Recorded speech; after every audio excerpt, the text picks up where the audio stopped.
How to set the PHP version per domain using cPanel. Log into your cPanel account and you will be on this page.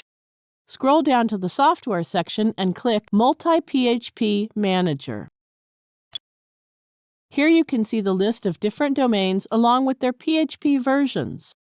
Now click the checkbox to select that domain for which you want to set the PHP version.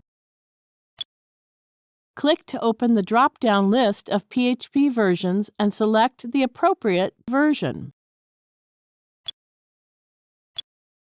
Now click the Apply button.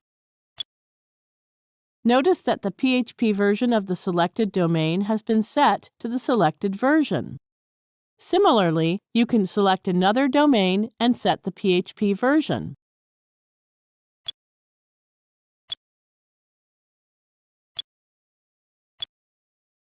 Notice that the selected PHP version has applied to the domain. Now both the domains are using different versions. Thank you for watching.